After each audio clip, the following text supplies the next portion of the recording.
औज़ुबिल्लाहि मिनश्शैतानिर्रजीम बिस्मिल्लाहिर्रहमानिर्रहीम। Dear students, अस्सलाम वालेकुम रहमतुल्लाह। मैं पार्शियल फ्रैक्शन को डिस्कस करने लगा हूँ और मेरे पास क्वेश्चन है, क्वेश्चन नंबर 10 कुछ इस तरह से है कि x square minus 2x plus 3 whole divide by x 4 plus x square plus 1। तो यहाँ पर अगर पार्शियल फ्रैक्शन मुझे इसकी करनी है तो सबसे पहले तो यहाँ पर फैक्टर्स होने चाहिए, ठीक है? तो फैक्टर्स नहीं है, तो पहले फैक्टर्स बनाते हैं। यानी जो मैं इसका डिनोमिनेटर है x4 plus x square plus 1, इसको मैं फैक्टराइज करता हूँ। तो देखें, ये लिखा हुआ है x4, तो मैं इसको लिखता हूँ एक्स स्क्वायर का स्क्वायर एज इट इज, बिल्कुल, और प्लस ये जी x का स्क्वायर और प्लस इस 1 को मैं 1 का स्क्वायर लिख देता हूँ, ठीक है? तो ये बन गया जी एक्स स्क्वायर। नेक्स्ट स्टेप में मैं कंप्लीट स्क्वायर करने के लिए लिखा हुआ था 2x, लिखा हुआ था एक्स स्क्वायर, तो मैं बना रहा हूँ 2x स्क्वायर और प्लस यहाँ पर 1 का स्क्वायर, क्योंकि अपने पास से एक एक्स स्क्वायर लेकर आया हूँ, उसी एक्स स्क्वायर को मुझे सब्ट्रैक्ट भी करना होगा।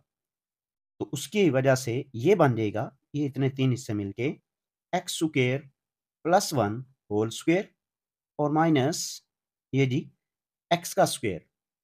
सो 2 स्क्वायर हो गए मेरे पास और दरमियान में नेगेटिव साइन है, तो लिखा जाएगा एक्स स्क्वायर प्लस 1 और प्लस एक्स एक दफ़ा जमा कर दिया और फिर एक्स स्क्वायर प्लस 1 और माइनस एक्स एक दफ़ा सम कर दिया और एक दफ़ा सब्ट्रैक्ट कर दिया।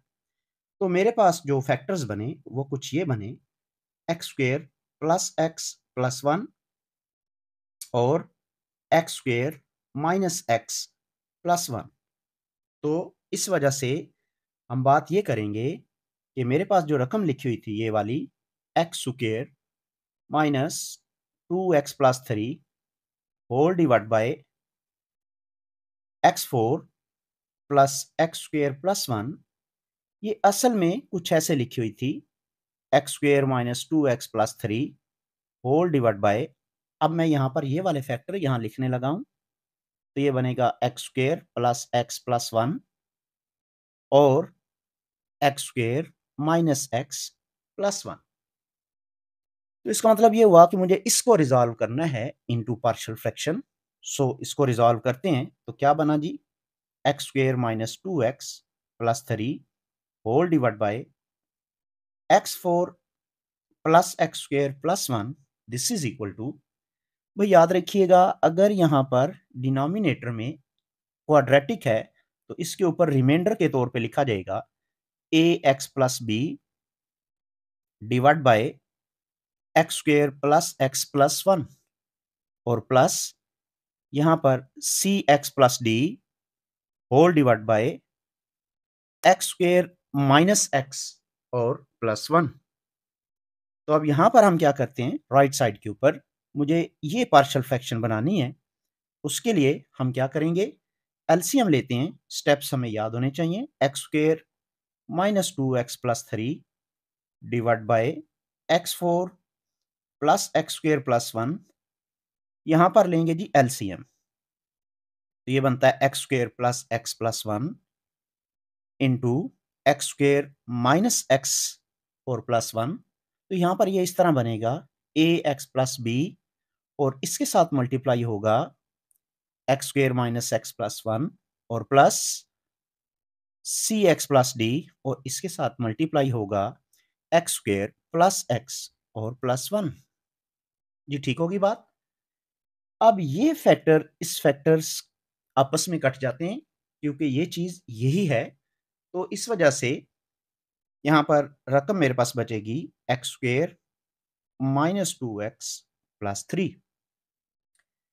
तो भाई मैं यहाँ पर क्या करने वाला हूँ, इन रकमों को आपस में मल्टीप्लाई करने लगा हूँ, तो ये बनेगा a x cube minus a x square plus a x and plus b x square minus b x and plus b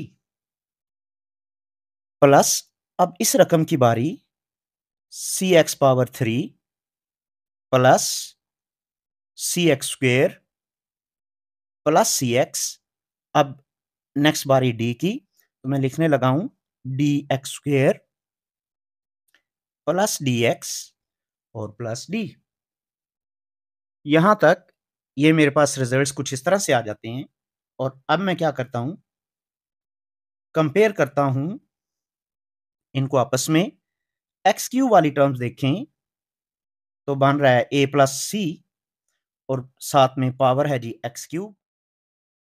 x square वाली टर्म्स आप देखें तो ये है जी माइनस ए, देखिए एक्स स्क्वेयर वाली, और प्लस बी, ये भी एक्स स्क्वेयर वाली है, प्लस सी, ये भी एक्स स्क्वेयर वाली है, और प्लस डी, ये भी एक्स स्क्वेयर वाली है, और फिर प्लस इसके बाद आएगा एक्स वाली टर्म्स। कौन कौन सी बनती हैं, देखिए ए है एक्स वाली, फिर माइनस बी है, और प्लस सी है एक्स वाली टर्म्स में, एंड प्लस डी है जी। तो आप कॉमन लेंगे तो यहां पर आ गया जी एक्स। अब इसके बाद कांस्टेंट टर्म्स को हम जोड़ेंगे। कांस्टेंट्स कौन कौन से हैं, देखिए यहां पर आते हैं तो एक सिर्फ बी है और यहां पर प्लस डी है जी। ठीक है, अब आप यहां पर देखें तो एक्स क्यूब वाली रकमें भी मौजूद हैं, ये coefficients of x cube, coefficients of x square, coefficients of x, और ये कांस्टेंट्स। तो अगर मैं इनको कंपेयर करूं तो हम लिखते हैं जी कंपेयरिंग, हम इनको कंपेयर करते हैं। जब कंपेयर करेंगे कुछ इस तरह से कंपेयर करते हैं कि एक्स पावर 3 वाली टर्म्स, देखिए एक्स पावर 3 वाली वो बन रहा है जी a plus c x power 3 वाली, और यहां पर एक्स पावर 3 वाली कोई नहीं है तो इक्वल्स टू आ जाएगा 0 जी। ठीक है, इसको मैं इक्वेशन नंबर 1 का नाम दे देता हूं ए प्लस सी, इक्वेशन नंबर 1। और फिर हम यहां पर एक्स स्क्वेयर वाली टर्म्स लेते हैं, एक्स स्क्वेयर वाली, देखिए एक्स स्क्वेयर वाली में यहां पर मेरे पास आ रहा है minus a plus b plus सी और प्लस डी इक्वल्स टू, जी देखिए एक्स स्क्वेयर वाली यहां पर 1 है, तो इससे मैं इक्वेशन नंबर 2 का नाम दे देता हूं।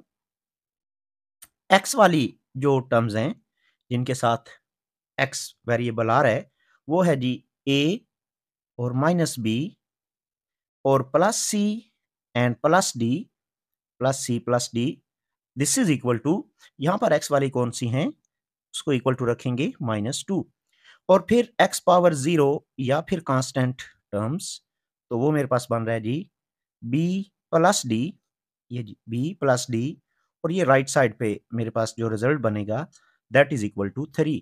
तो अगर आप इनको नाम देते हैं that is equation number 3 and equation number 4।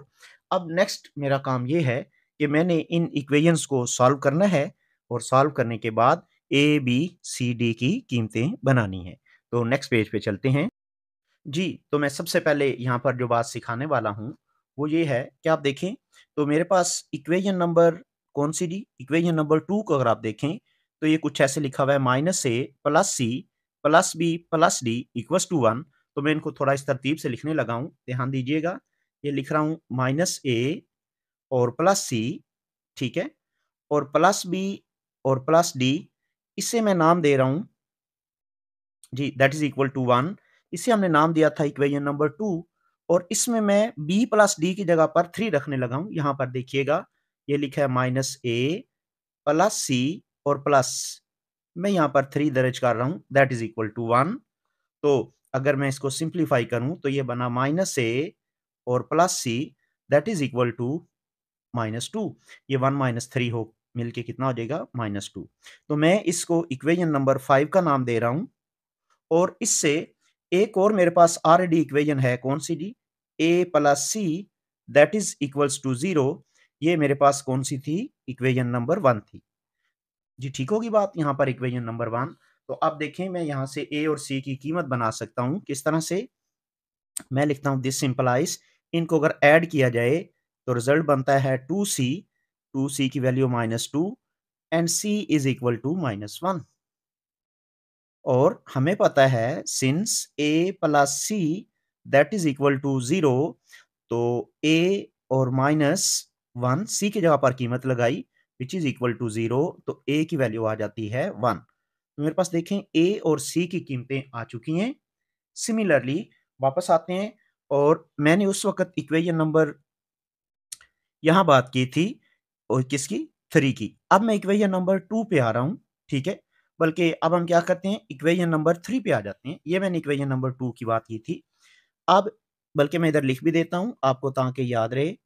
From equation number 3 में आते हैं। 3 में देखें क्या लिखा हुआ है? ए माइनस बी प्लस सी और प्लस डी। तो मैं क्या करने लगा हूँ ए प्लस सी को अलग लिख रहा हूँ, ए प्लस सी ये देखें, और minus b and plus d equals to minus two. तो देखें ए प्लस सी की कीमत मेरे पास मौजूद है। ए प्लस सी किसके इक्वल है जी? 0 के इक्वल।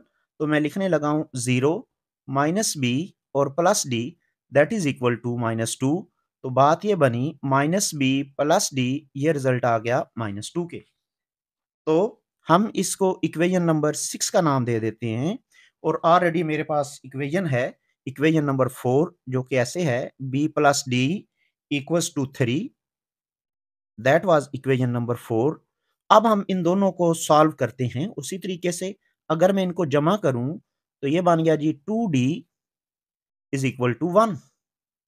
यहां से 2d की वैल्यू जो है वो 1 आती है और यहां से d की कीमत निकल आती है 1/2। ठीक है, ये मेरे पास रिजल्ट आ गया d का।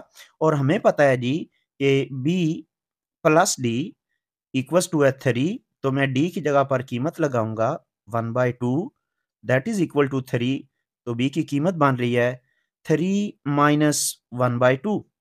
तो यहां से जो b की कीमत आ जाती है एलसीएम लेते हुए, रिजल्ट जो मेरे पास यहाँ पर बनता है b की वैल्यू वो कुछ इस तरह से आ जाती है। b 5/2 हो गया जी। ठीक है, सो हम ये वैल्यूज रखेंगे। मैं पहले लिखता हूं सिंस, क्योंकि हमने ये बात लिखी थी x square minus 2x plus 3 whole divide by x power 4 plus x square plus 1 is equal to, हमने कुछ इस तरह से बनाया था जी, a x plus b over x square plus x plus 1 और फिर जी c x plus d over x square minus x और प्लस 1।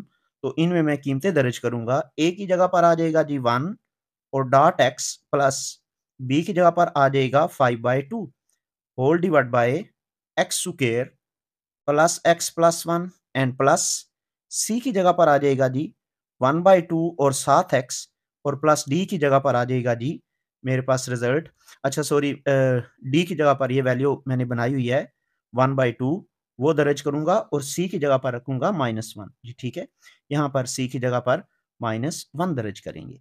तो whole divide by x square minus x plus 1।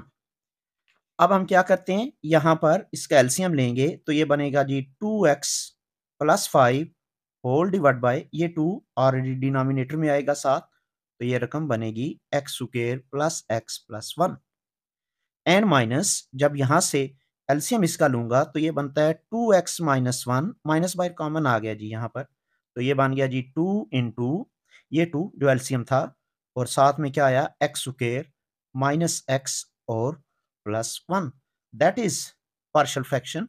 ये कंप्लीट हो चुकी है और इसका रिजल्ट जो है वो मैंने लिख दिया है। ठीक होगी बात। इंशाल्लाह नेक्स्ट लेक्चर के अंदर हम इसी तरह का कोई क्वेश्चन सॉल्व करेंगे। अस्सलाम वालेकुम रहमतुल्लाहि व बरकातहू।